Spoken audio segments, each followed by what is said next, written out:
Hi everyone. I'm one of the lawyers of the Institute of African Freedom. I'm also a member of the PARISC, P-A-R-I-S-C, a Pan-African organization for reparatory justice.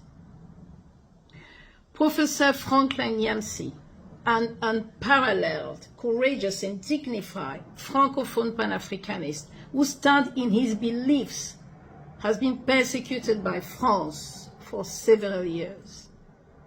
He found himself interrogated by the police for hours during every trip he's doing in and out France. His salary was seized for months, despite being a father of 4. The police tried to humiliate him whenever possible. He was allowed to enter in the United Kingdom in May 2024. And the British police found no justification to restrict his movement or to infringe his freedom of expression. Returning from a family vacation in Mali, he is once again summoned by the French police on September the 10th, in a few days. He doesn't know the reason why. All of this because he's voicing for Africa liberation. He's voicing for truth and justice. For us, for the continent. African brothers and sisters, those who understand that remaining silent in the face of injustice inflicted on our compatriots is a form of complicity must stop and unite and rise against imperialist abuses, whether from the police or their leaders. George Floyd was enough for us in daylight. Those who accept seeing Africans, blessed and born rich in a wonderful continent, continue to die while northern countries grow richer and richer and refuse to see and emancipate ourselves must rise up. Those imperialists who now have combat militia on our soil just to destabilize all our presidents, who have the people interest at heart, must be denounced. Western leaders, listen carefully, Western leaders have become disguised terrorists who can no longer even hide. What is happening in Gaza is exactly what is happening in Africa for years in a different format. Imperialists, and particularly French in Francophone country, have managed to bring all our presidents to their knees. They are in their knees, corrupted by greed or terrorized by fear. I raise the alarm because Pan-Africanists have understood. Pan-Africanists have understood. Our noble Pan-Africanists died before us. Our heroes, Sankara, Kwame Nkrumah, Sékou Touré, name it, before us. Why? They didn't know how to defend themselves at the time because we did not have access to information. Now we have. This time we know. And we have no right to remain silent when one of us, one of our own is attacked. Please, don't keep silent. Cameroonian, don't keep silent. People of resistance, people of liberation, let's never again allow one of our own to fall. I can't say it enough. Force your president to unite with neighboring countries. Form strong African bloc against imperialism. President Tiani, President Goïta, President Traoré, they have shown the example to follow at their own risk and perils with their population of what an African should look like. This is how an African should look like. A man, a real one.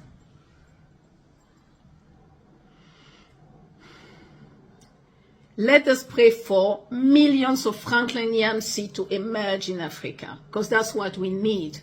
men and women ready to sacrifice themselves to liberate Africa. I urge the Anglo-Saxon Pan-Africanists to rise in mass to spread this video so that they know what happened to Brother Franklin Nyamsi. They know what NATO is trying to, that NATO, as we speak, is trying to encircle the countries of the Confederation of AES just to terrorize them. Let them know that this great professor, recognized and appreciated by the entire African, Pan-Africanist community, is under attack while he's an educator. He has been teaching in French university for over 20 years. As we speak, he is still teaching, but yet is summoned by the police. They have killed our heroes and burned our homes. We have more than 20 African presidents who died because they tried to liberate Africa. Please, when a black man stands up for the continent and takes the risk of dying to liberate us, let's stand by his side. Let's stand by his side. We have about 20 presidents, even more, assassinated under dubious circumstances, for which we must demand justice. We must demand justice. Togolese, rise up. Not less Silvano Olympus, who died for independence, of the Togolese independence, turn in his grave. Please don't let that happen. He can seize us. We do not want to see our men fall anymore. Somalian, why was Abdi Rashid Ali Shama killed? After him, chaos in Somalia. Why François Tombalbaye died in child? After him, chaos.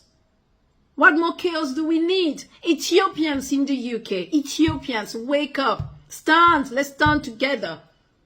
Why Emperor Ali Selassie was deposed and his successor killed? Tafari Benti in very unexplained circumstances again. Comorians, you too, in UK, you have a crime for which you must demand justice. President Ali Soili Ntashiwa was assassinated during a coup d'etat, orchestrated and supported by France, the French again, in 1978. Egyptian, you too. Algerian, how can you be complicit? How? I'm talking to the people. Mohamed Boudiaf, an anti-colonialist, was imprisoned again by French colonists at the time. He was finally assassinated himself in 1992. Algerian. Our ancestors are watching. Congo, Marien Ngouabi, who had an alliance with Eastern country. Alliance with Eastern country, you're dead.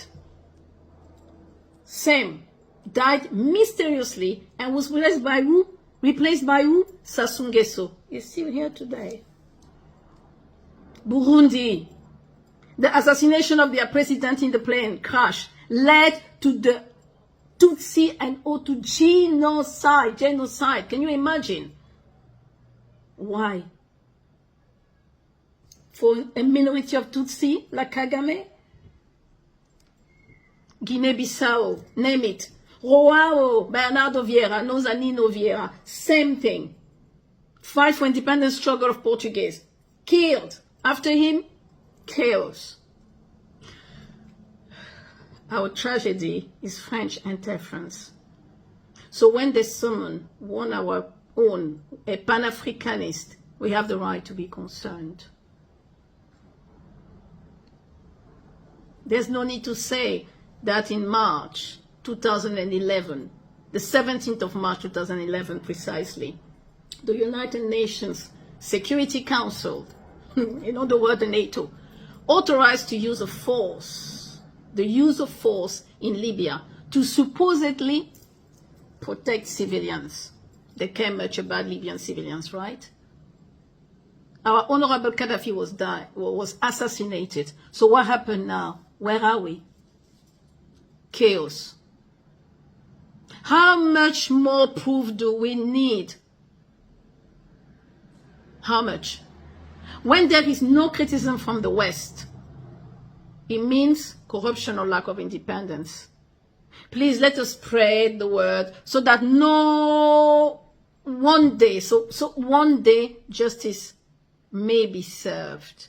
We deserve justice. We deserve reparatory justice in Africa. Let's protect our brother Franklin Nyamsi in the struggle. Let's unite our forces, because together they will eventually listen to us and will accept less interference in our affairs. That's all we are asking for. We're asking them to leave us alone. Africans aspire to only live with a minimum of dignity. And if we must die, it will also be with dignity. Not chained, not enslaved, not dependent, not colonized. Let's protect Professor Nyamsi and the AES Confederation. Thank you for sharing this video with all the defenders of Africa, all the Afro-descendants, all our allies, those who want to see Africa one day benefit from its riches. Truth and justice will never die. Truth and justice will never die.